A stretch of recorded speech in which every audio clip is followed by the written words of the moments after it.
Thank you. Nice to be here. I travel a lot. I do comedy. I got nothing to complain about, really. You know, it's a good job.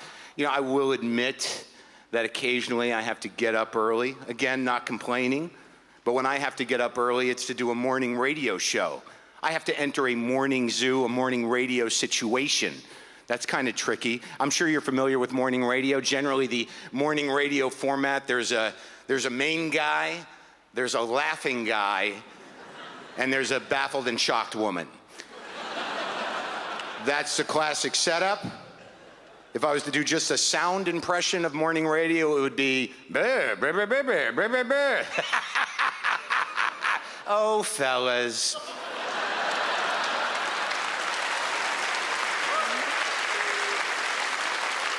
So, here's the story. I was in Cleveland. Let's make it Cleveland. Doesn't matter, all right? I was in Cleveland. I had to get up at 5:30 for morning radio. Now, I don't care what you do or what your life is or who you are. 5:30 is bullshit. It's bullshit if you wake up for it. It's bullshit if you've been up all night for it. What is 5:30? Is it night? Is it day? It's bullshit. Of course, if you've been up all night for it, you probably have other problems. All right? If you see 5:30 happen, there's a 90% chance you're going to be saying to some other guy in the room, should we call the guy and get more? 90% chance. And then that guy will say, no, man, it's morning. And you'll say, I need a breakfast bump. Don't be an asshole. And he'll say, you have a fucking drug problem. And I'll say, fuck you, I have a drug problem? I just listened to you talk about your guitar for 4 hours. You're going to tell me I have a drug problem, asshole? In my apartment? Get out. I'm calling the guy. Sorry, flashback. I apologize. All right, so here's what happens. I get up at 5:30 to do morning radio. I wake up, I'm groggy, I'm barely awake, all right? I'm half awake. Let's go with that, half.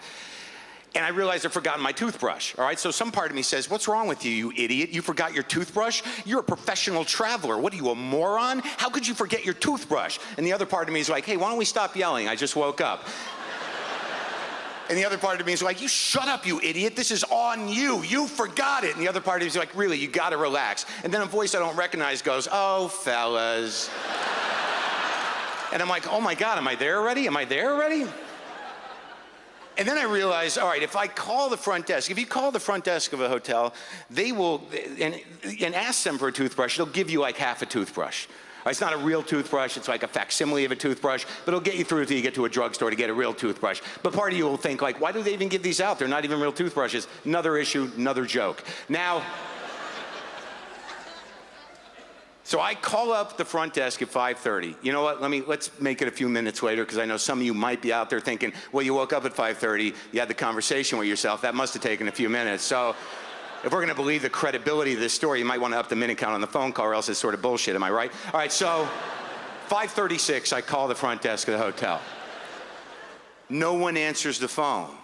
That's a lonely feeling. Why is there no one answering the phone at the front desk of a hotel? There's always supposed to be someone at the front desk of a hotel. What's happening down there? That's weird. What was weirder was my first thought when no one answered the phone at the front desk was, oh, fuck, zombies. All right, this was a real fear. I was not trying to make myself laugh. It was a genuine fear in that moment. I don't know what that says about us as a people, as a culture, that I had a genuine fear of zombies, but I know it was genuine because there were thoughts that followed, and those thoughts were, how many more are left like me? Should I be stockpiling food? Do I need a weapon of some kind? And then I remember distinctly taking a deep breath and thinking, I'm not prepared to lead.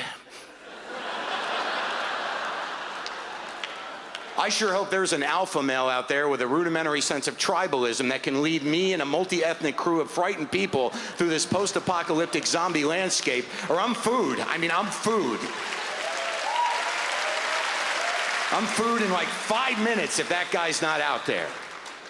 And then right in the middle of all this thinking, a woman picks up the phone and says, hello, can I help you? I'm sorry to keep you waiting. And I said, what's going on down there? And she said, sir. And I said, why didn't you answer the phone? Are we in trouble? And she said, no, sir, can I help you with something? I had other calls. I said, I need a fucking toothbrush. And she said, there's no reason for that language, sir. I'll send one up. And I said, no zombies. Now, I realized in that moment that I had said that out loud to a human being. So I had to regroup somehow. And I went with, sorry, I got to do radio. Like that should explain it to a person that doesn't know my life. So I hung up the phone knowing full well that that woman must have turned to whoever was nearest to her and said, there's a man on crystal meth upstairs. But that doesn't really add up because he asked for a toothbrush. Thank you. Good night.